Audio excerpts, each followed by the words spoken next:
Hello everyone.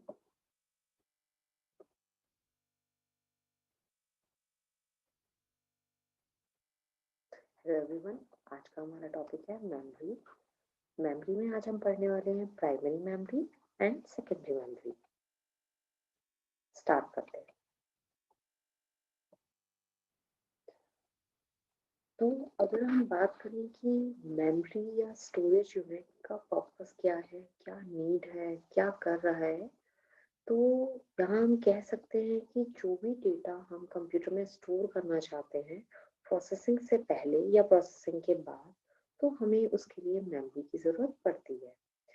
The purpose of the storage unit of the computer is to store the data entered before processing and also to store the result after processing. Physical devices used to store programs or data on a temporary or permanent basis for use in a computer. जो भी हमारा data होता है memory unit के अंदर temporary और permanent basis पे store किया जा सकता है। मेमोरी की बात की जाए तो डेटा स्टोर होता है चिप की फॉर्म में, और अगर हम स्टोरेज बोले तो वहां हमारा डेटा स्टोर होता है टेप्स और डिस्क। स्टोरेज यूनिट दो टाइप की स्टोरेज यूनिट होती हैं, primary storage devices and secondary storage devices. अगर हम यहाँ बात करें प्राइमरी स्टोरेज की या प्राइमरी मेमोरी की, तो यहाँ सबसे पहले जो हमारी मेमोरी की बात आती है वो होती है रैम। रैम क्या होता है? Random access memory. बेसिकली ये जो मेमोरी होती है ये आपके इंटीग्रेटेड सर्किट या हम कह सकते हैं मदरबोर्ड से अटैच्ड होती है। इस मेमोरी को बहुत ही इजीली मेमोरी चिप को ऐड करके इनहेंस किया जा सकता है। अगर इसके नेचर की बात की जाए तो ये इन नेचर वॉलेटाइल होती है। वॉलेटाइल का मतलब क्या है?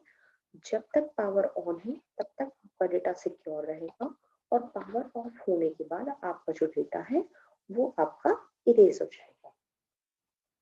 अगली जो मेमोरी आती है हमारी वो है रोम, जिसे हम कहते हैं रीड ओनली मेमोरी।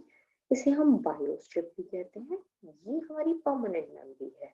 अगर नेचर की बात की जाए तो ये नॉन वॉलेटाइल है। नॉन वॉलेटाइल मतलब अगर हमारा पावर ऑफ भी हो जाता है तब भी जो इसका डेटा है वो आपका सिक्योर रहता है। बेसिकली ये आपका जो बूटिंग प्रोसेस होता है या पोस्ट प्रोसेस होता है, ये रोम ही परफॉर्म करता है। टाइप की बात की जाए तो P ROM, E ROM, double E P ROM. Full form इसकी programmable ROM, erasable programmable ROM, electronically erasable programmable ROM. अगर हम ई रोम की बात करें तो इसे हम चेंज नहीं कर सकते हैं।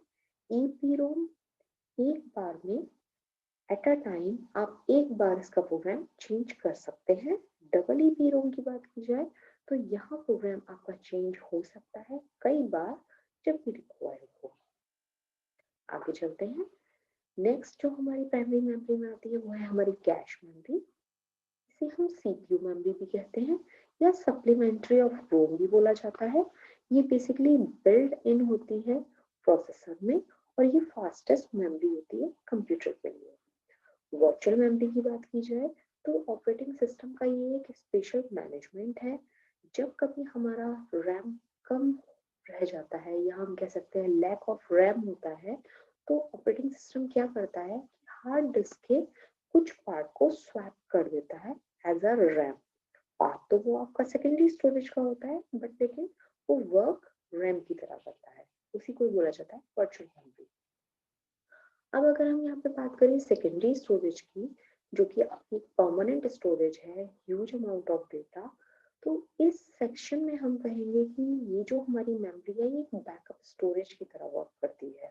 मतलब हमें अगर डेटा को लंबे टाइम के लिए, लॉन्ग पीरियड के लिए उसे स्टोर करना है, तो हम वहाँ पे सेकेंडरी स्टोरेज का यूज कर रहे हैं। The storage capacity of primary storage is not sufficient to store the large volume, so we need secondary storage. Secondary storage, also known as external memory or auxiliary storage, not directly accessible by CPU. Secondary memory के लिए एक और line है, it is a large volume storage device. Here program and data are kept on a long term basis.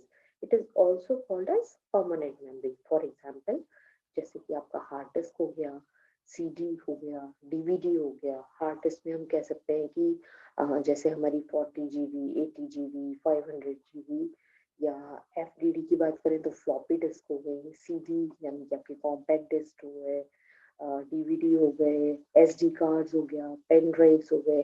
ये सभी हमारे क्या होते हैं, एक्सटर्नल स्टोरेज, या फिर हम कह सकते हैं हमारे secondary memory.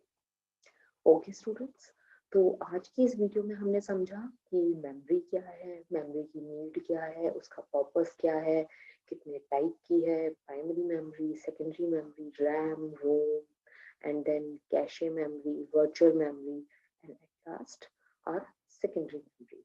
Okay, students, thank you.